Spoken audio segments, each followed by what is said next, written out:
சட்டத்தின் கீழ் தேவைப்படும் நிதியை மத்திய அரசு வழங்கியும் அதனை தமிழக அரசு தர மறுப்பதாக தமிழ்நாடு பிரைமரி மெட்ரிக் சிபிஎஸ்இ பள்ளிகள் சங்கத்தின் மாநில பொதுச் செயலாளர் குற்றம் சாட்டியுள்ளார். கிருஷ்ணகிரியில் செய்தியாளர்களை சந்தித்த அவர், தமிழகத்தில் உள்ள 9,000 தனியார் பள்ளிகளின் புதுப்பிப்பு பணிக்காக இணைய வழியாக விண்ணப்பித்து உள்ளதாகவும், ஆனால் இதுவரை தமிழக அரசு அதற்கான அனுமதியை வழங்காமல் காலம் தாழ்த்தி வருவதாகவும் குற்றம் சாட்டினார்.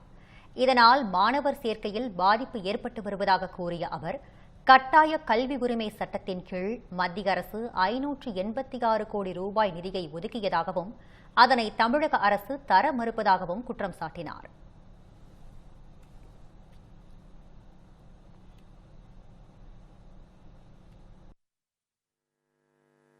தனியார் பள்ளிகளுக்கு 8000க்கும் மேற்பட்ட பள்ளிகளுக்கு தமிழக தனியார் பள்ளி இயக்குனர் அங்கீகாரம் கொடுக்கல.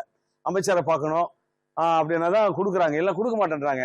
அது ஒரு வேலையே கிடையாதுங்க. ஆன்லைன்ல அப்ளை பண்ண சொன்னாங்க, ஆன்லைன்ல அப்ளை பண்ணாங்க. இப்போ ஆஃப்லைன்ல பண்ணுங்க, ஆஃப்லைன்ல பண்ணியிருக்காங்க. அப்பொழுதும் இன்னும் யாருக்குமே அங்கீகாரம் கொடுக்க மறுக்கிறார்கள்.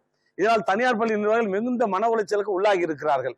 இதனால் லஞ்சமும் லாவணியும் பெருகி ஆறாக ஓடிக்கொண்டிருக்கிறது. பணம் கொடுக்கிறவர்களுக்கு மட்டும்தான் தமிழ்நாட்டில் அங்கீகாரம் என்றால் நாங்கள் எப்படி பள்ளிகளை நடத்துவது? இது மிகப்பெரிய வருத்தத்திற்குரிய விஷயமாக இருக்கிறது. கோயில்